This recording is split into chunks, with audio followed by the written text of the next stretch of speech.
because he drew the number 1 out of our little Ziploc bag, we're going to go with, yeah, get the mics nice and close to your mouth. That works best. 3 minutes, well, we'll wait for a Rohit. 1 sec. Thank you, everybody, for questions. So 3 minutes, opening remarks. We'll start with you, Mr. Barks, and then to you, Mr. Muratsuchi. Rohit, how you feeling? We're busy. Energized. Sorry about that. All right, 3 minutes, Mr. Barks, over to you. Open your remarks. Good evening, ladies and gentlemen, and thank you for coming this evening to learn about the candidates and to hear what our positions are on the issues so you can make an informed decision. And I want to thank the League of Women Voters for giving me and Al this opportunity. I'd like to tell you a little bit about myself. I was born and raised in the city of Hermosa Beach. I'm the former mayor and councilman for the city of Hermosa Beach. I have extensive experience reaching across the aisle to form bipartisan coalitions to address the challenges of the state of California and District 66. I come from Greek immigrants, my father and mother, both from Greece. I am a small business owner. I am the past president of the Hermosa Beach Kiwanis Club, past president of the Hermosa Beach Sister City Association. I was selected Man of the Year by the Hermosa Beach Chamber of Commerce in 2018. I have the leadership skills to represent you as your assembly member in Sacramento. As you know, California is a one-party state. Some people call it a supermajority. The residents of District 66 need better representation.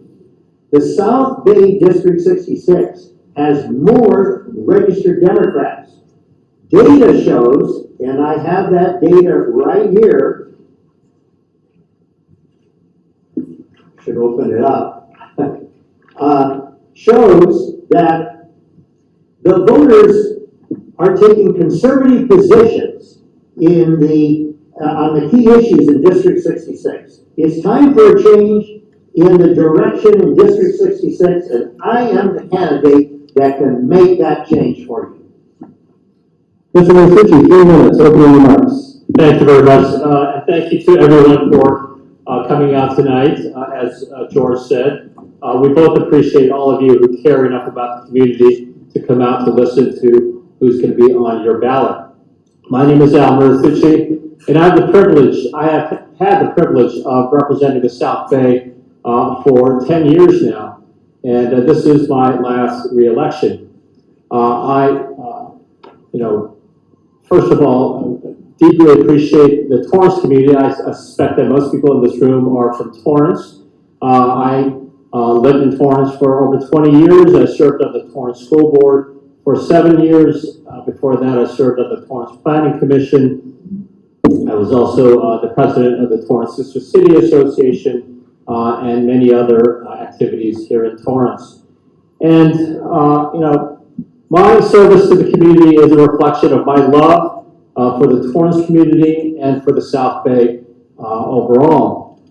And as your state assembly member, I have been fighting to represent the South Bay and to keep the South Bay as a great place to live and to work. Education is my #1 priority. I currently teach government at El Camino College. I served on the Torrance School Board, and I'm currently the chair of the Assembly Education Committee.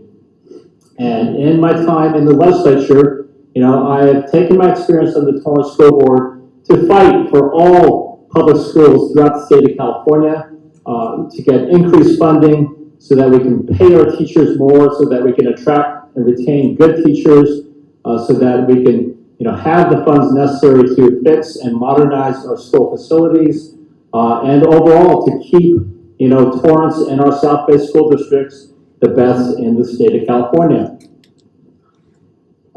Clean air and water is also a top priority of mine. I have worked hard, written laws to cut down on air pollution, especially from the Torrance refinery. I have also written laws to fight offshore oil drilling off our beautiful California coast, because I believe that that is what makes, that's a big part of what makes the South Bay such a special place to live. Last but not least, public safety is a top priority. I'm a former prosecutor, former Deputy Attorney General with the California Department of Justice, and I have written laws and introduced bills to crack down on catalytic converter theft, on retail theft, and on gun violence. And so I look forward to our conversation tonight to dive deeper into the issues that you're concerned about. Thank you. Thank you, Mr. Muratsuchi. All right, 90-second responses, please. The first questions both, what can be done about crime, about homelessness, and some ideas, please, you'll bring to the legislature about how to deal with the unhoused in our district, the 66th. Mr. Muratsuchi, we'll start with you, and then Mr. Barks. All right, thank you. So, as I indicated, I have written laws and introduced bills to keep our communities safe. One of my top concerns is the rise in organized retail theft, a rise in theft committed by repeat criminal offenders, and I've introduced bills on numerous occasions, essentially proposing what is on Proposition 36 on this upcoming November ballot. And unfortunately, I went against most of my party colleagues in the legislature in my attempts to make our communities safer. And so my bills did not move forward, but we have this opportunity to make our community safer by voting in support of Proposition 36. That is a measure that I support, and I think that's a real measure to make our communities safer. In terms of homelessness, homelessness is a complicated problem that's been decades in the making. It's a reflection of our failure to build more affordable housing over the years, combined with the decimation of our mental health infrastructure, the release of folks from asylums in the 70s without building the community-based mental health treatment centers that were originally part of the plan. And so we need to continue to build more affordable housing while providing more mental health services. Thanks. Mr. Barks, same question. Crime, homelessness in our district. Well, I am supporting Proposition 36, just like Al just said. I signed the initiative petition for Prop 36 to be put on the ballot. It is supported by the majority of law enforcement and the DAs throughout the state. And that is going to address the issue, and it's also going to address the fentanyl issue, which is really having an unbelievable impact. Thank you. Unbelievable impact on our lives here, okay? Homeless, as Al said, is complicated. We really need to work on the drug addiction and the mental health of people that are homeless. We have to increase the funding and do more to address the mental health and the drug addiction. And we definitely need to use some of these facilities that are outside of our area that are not being used, and work with the private sector to house these people for rehabilitation. All right, thanks, Mr. Barks. You're going to start us off here on this question. The hurricanes in the Gulf have brought attention to climate change again. What will you do in the legislature to mitigate climate change? Okay. 90 seconds. Okay, thank you. We definitely have climate change. And when I talk to my friends that believe that climate change was caused by fossil fuels and by man, and then I talk to others that say this is just normal cycle in climate. But we definitely have a climate change, okay?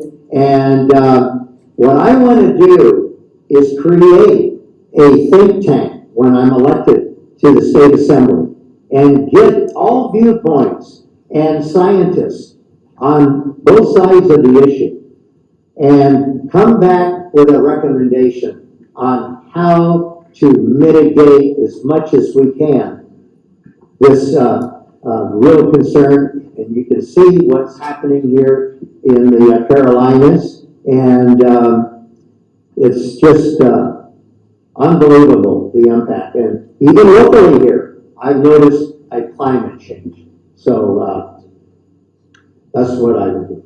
Thank you, Mr. Muratsuchi, 90 seconds. Same question. Thank you. Well, I'm first of all glad to see this bipartisan agreement that climate change is real and that we need to address it urgently. We're seeing the effects of climate change not only with hurricanes, but right here in the South Bay. I mean, the landslides taking place in Palos Verdes as a result of these severe rainstorms that we've had in the past 2 winters. And so climate change is real, climate change is urgent, and that's why I wrote a bill that was signed into law, the California Climate Crisis Act, which established California's goal to reach carbon neutrality by or before 2045, along with dramatically reducing our carbon emissions and transitioning to clean renewable energy. That is the bottom line mission that we all need to engage in. And I know it's not going to be easy. I know it's we all rely on our gas and our gas fueled cars, but that is ultimately what it's going to take for us to continue to fight climate change, so that we don't continue to exacerbate these severe weather conditions that we're seeing causing destruction and killing people, not only across the United States, but around the world. Thank you. We'll start with you, Mr. Muratsuchi. A question about healthcare. What are we going to do in this next term to ensure healthcare accessibility and affordability for all Californians? 90 seconds. Thank you. I just had great conversations with our local hospitals and physicians, and I think a critical part of addressing healthcare affordability is ensuring competition among providers, so that they can through the market make healthcare more affordable. I'm also I've supported bills that in the legislature to strengthen regulations of the health insurance industry. I know that we all, are basically beholden to our health insurance companies, but at the same time, we need to always remember that health insurance companies are for-profit corporations, and that government regulations are necessary to ensure that healthcare remains affordable and accessible to all. Mr. Bark, same question. What will you do in this next 2-year term to ensure healthcare accessibility and affordability for all Californians? Well, as Al just said, it's complex. A lot of entities are involved. We really have to get, again, I'm going back to, a think tank, because it's not easy. We have to get the unions, involved. We have to get the pharmaceutical companies involved. Doctors complain that they're not making enough money, and some are, but a lot of them say to George, to me, when I have had some medical services done, God, you're making more money with your go-kart business than we are being a doctor. So we just have to get everybody at the table that is involved and to come up with a solution to this, because it isn't affecting low income and a lot of the middle income families. It's just too expensive, healthcare. Thank you. Reminder, if you want to ask a question or hear a question answered from these candidates, come on over here and give us a question. We're going to start with you, Mr. Bartz, 90 seconds. Could you tell us what importance you put on local control decisions being made by cities and local governments? Example, planning commissions, zoning decisions. The importance you put on local control. I put a lot of importance on local control. As a former city councilman and mayor in the city of Hermosa Beach, we have to keep local control with the cities. Every city is different. In Sacramento, it's one size fits all policy. And that doesn't really work for every city. And what I will do when elected to this office is submit legislation to reverse the legislation that currently is law that takes a lot of local control away from the cities. Same question, 90 seconds. Thank you. You know, I'm seeing a pattern where George and I are actually agreeing on most of the questions being asked. But yes, I am also a big proponent of local control, and I've demonstrated that through my record in the California legislature. For example, you know, while there was a bill, Senate Bill 9, that proposed to allow multifamily housing on single-family zone lots, and I opposed the bill. Unfortunately, I was in the minority in opposing that bill. But you know, that was a reflection of my experience serving on the Torrance Planning Commission. I know that when I served as chair and as a member of the Torrance Planning Commission, we spent a lot of time to make sure that we were protecting, you know, the character of the neighborhoods and the quality of life that we, you know, enjoy in the South Bay and in Torrance. And ultimately, I believe that, you know, local communities, local city councils, local planning commissions know best, you know, how to responsibly plan for development in your communities so that you can balance development with protecting the quality of life in your communities. And that's what I fought for, and that's what my record in the legislature shows. Thank you. All right, next question. We're going to start with you, Mr. Muratsuchi. Since 2011, here in California, we've had the Top 2 Candidates Open Primary Act. That top 2 vote getters moving on to the general election. Your opinion about it? 90 seconds. Yes, overall, I think there are pros and cons to any major changes, but overall, I am in support of the change to allow for the top 2, regardless of which party you're representing. And I believe it's because, I believe that because the top 2 candidate system has had the effect of requiring, whether you're a Democrat or Republican, to acknowledge the arguments, the concerns being raised by the other side, by the other party, where you can have Republicans and Democrats voting for people regardless of which party the candidate is coming from, and so that requires all candidates to not just take hard left or hard right positions, but to have thoughtful, responsible policy positions that reflect the priorities and concerns of both parties. And so I've been a supporter of that election reform in the state of California. Mr. Bark, same question, 90 seconds. California's top 2 candidates open primary system. Well, this is another area where I agree with my opponent, Mr. Muratsuchi. I support it also. We'll start with you, Mr. Barks. Can you talk about what you review from the legislature to support small businesses, stimulate economic development from small businesses, and especially help them with their public safety concerns, public business safety concerns? 90 seconds. What I would do when I'm elected, what I will do when I'm elected, is really look at the regulations. I think we have far too many regulations that are increasing the cost of doing business for small businesses. I would look at that And I encourage all of you to vote for Proposition 36 because that is going to increase the public safety for businesses immensely.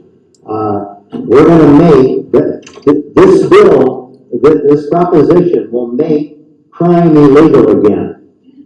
Since what, 2014, crime has not been illegal.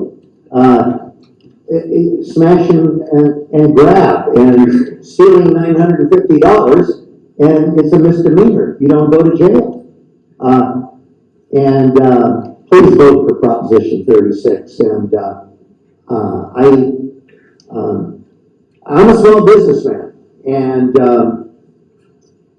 over-regulations affect us, and I will look at every possible way to reduce their taxes and to increase state funding to help small business.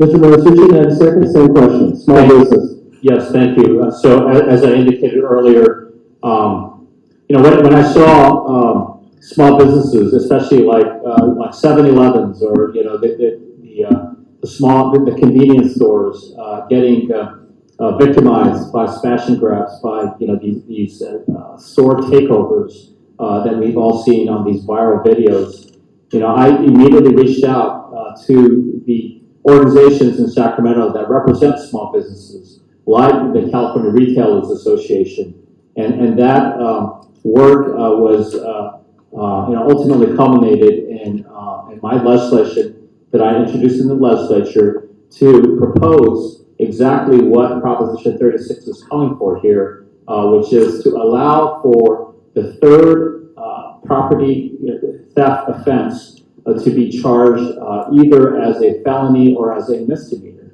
because we need to crack down, especially on the repeat retail theft offenders. I mean, I may be sympathetic to a mother who steals diapers or hungry man who steals a slice of pizza, but for the repeat offenders, we need to restore accountability and protect small business owners from the rampant retail theft that we've been seeing. Great, thank you.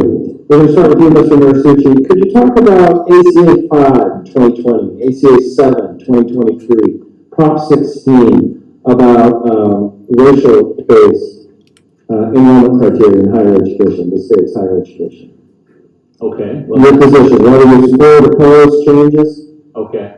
I believe ACA 5 had to deal with independent contractors, and that was a bill that I supported because it was a bill that was attempting to crack down on the abuse of Uber and Lyft drivers who were not and continue to be abused, being overworked and underpaid without adequate benefits.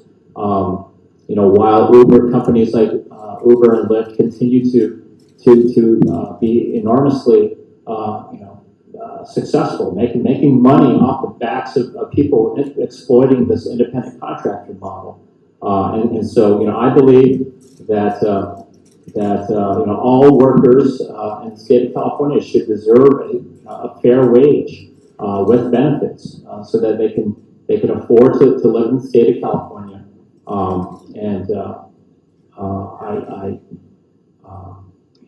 And that's why I supported ACA 5. Thanks. Mr. Brock, same question. ACA 5, ACA 7, Prop 16 about race-based preferential treatment or discrimination. Well, absolutely, people need, like Al just said, the Lyft drivers and the Uber drivers, they definitely need to make a decent wage. And I'm not as familiar as Al on these two issues, but I would look into it deeply, and I would do everything I can to assure that the workers are treated fairly and that their compensation is fair. Because we need their services.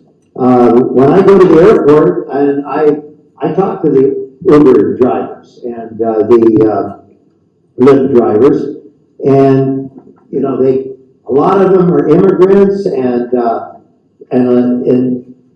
others that you know it's a second job for them to raise their family, and they said, you know, we're really not making a lot of money doing this, and it's a lot of work. I believe in fairness and reasonable compensation for people, so they can raise their family and have a life and be productive in our society. Next question, we'll start with you, Mr. Bartz, 90 seconds. Your opinion on the ability in California to register to vote and vote without any photo ID? Your opinion, 90 seconds. Well, I support voter ID.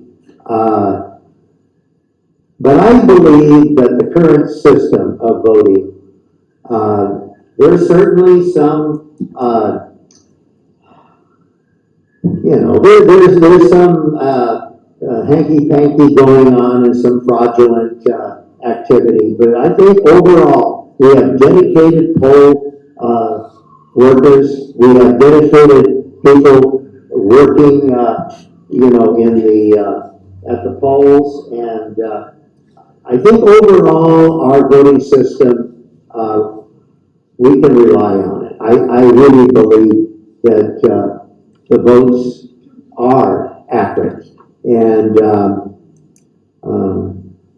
I think I'll just leave it there. But I really think voter ID is, I mean, you have to show voter ID.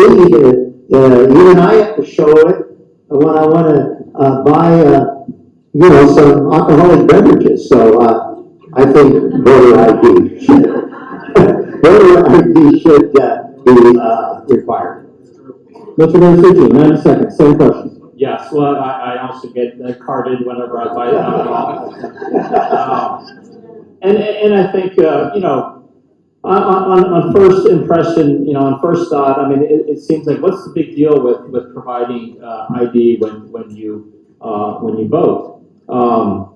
But the problem, though, is that we need to remember history. You know, history has shown that these voter ID requirements that you know, have been passed in other states, you know, throughout our modern history, you know, that the intent of these you know, attempts to create these voter ID requirements on voting, you know, has been motivated with discriminatory intent. It's designed to suppress and to go after minority communities, immigrant communities, and that's why, you know, I would you know, just ask to the proponents of voter ID, you know, show the evidence of voter fraud in the state of California. There is none, you know, and so this idea that somehow voter ID is rampant, you know, is unfortunately only you know, with one side of the presidential debate. Thank you, Mr. Muratsuchi. Next question, 90 seconds. We'll start with you, Mr. Muratsuchi. It has been called a crisis in home insurance and property insurance. What will you do in this next 2 years to address that crisis that insurance payers and property owners are having to face? That's right. Yeah, you know, I just had a long, good conversation with my friend Don Lee, who runs a local insurance agency here in town. I mean, we're seeing homeowners insurance getting more expensive. We're seeing auto insurance getting more expensive.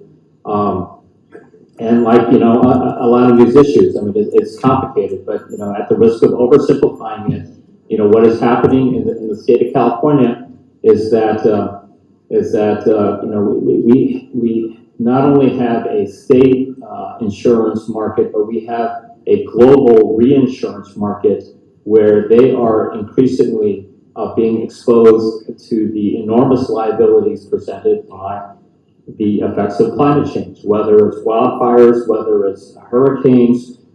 These extreme weather conditions are triggering enormous losses that are impacting, our average homeowner insurance prices. And so the insurance, the Department of Insurance in California is working to try to bring back, State Farm and other companies that have basically cut off the issuance of policies and forced many of us to have to search for, alternatives that are often, twice the cost of what they were paying for before. Ultimately, again, with any complicated issue, we need competition to bring down prices. Mr. Barton, same question. This property and home insurance crisis in California, what do you do? Well, it's complicated. Again, I don't want to oversimplify it, but we really need to get all the parties affected together and listen to one another and compromise and fix it. I wish I could say more than what I just said, but it's not easy. If it was, we wouldn't have the problem, right? All right, thanks, Mr. Barks. Next question, we'll start with you, and this is similar to an issue that came up in the Area E School Board Candidate Forum. It's about Assembly Bill 1955 prohibiting districts from requiring educators to inform parents about their students' LGBTQ status. Your position on that, and then we'll go to you, Mr. Muratsuchi. 90 seconds, Mr. Barks. Okay. I don't support AB 1955. I disagree with Mr. Muratsuchi on this one. It is, again, a very sensitive and complicated issue.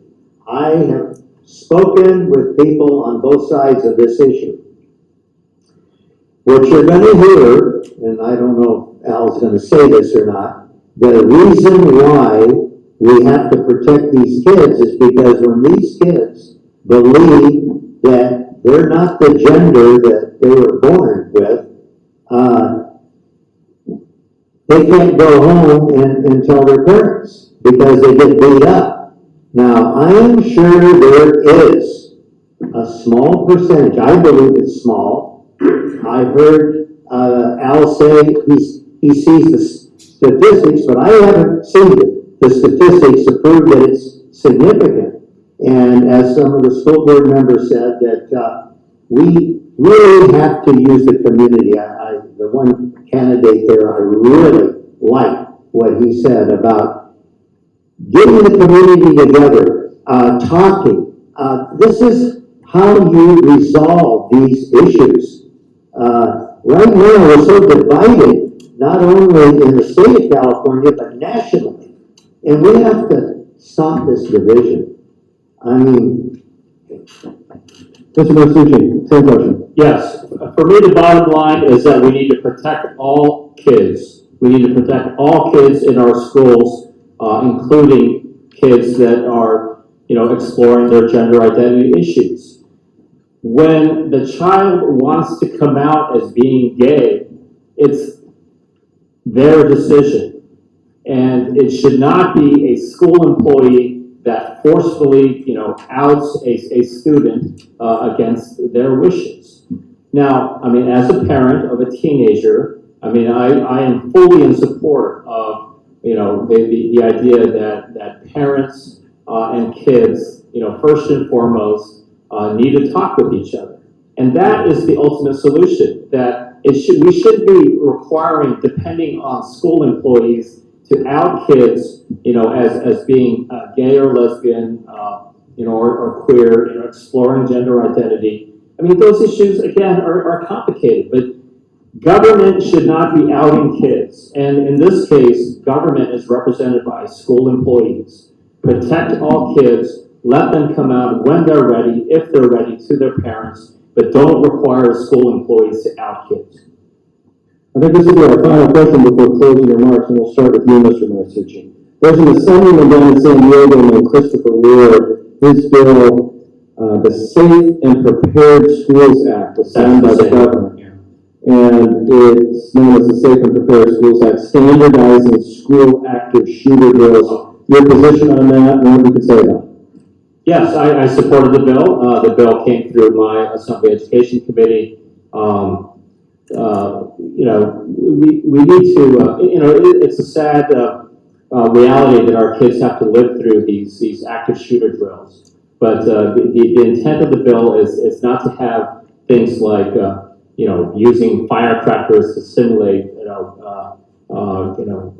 guns being fired during these active shooter drills. But you know, it's to try to balance the drills to allow students and staff to be prepared in the case of an emergency, while at the same time recognizing that unfortunately these active shooter drills can be very traumatic to a lot of kids. And so it's like with a lot of complicated issues, it's a balancing act, but it's allowing for the drills, but not in a way that is overly traumatic. Mr. Barks, same question. Yeah, I concur.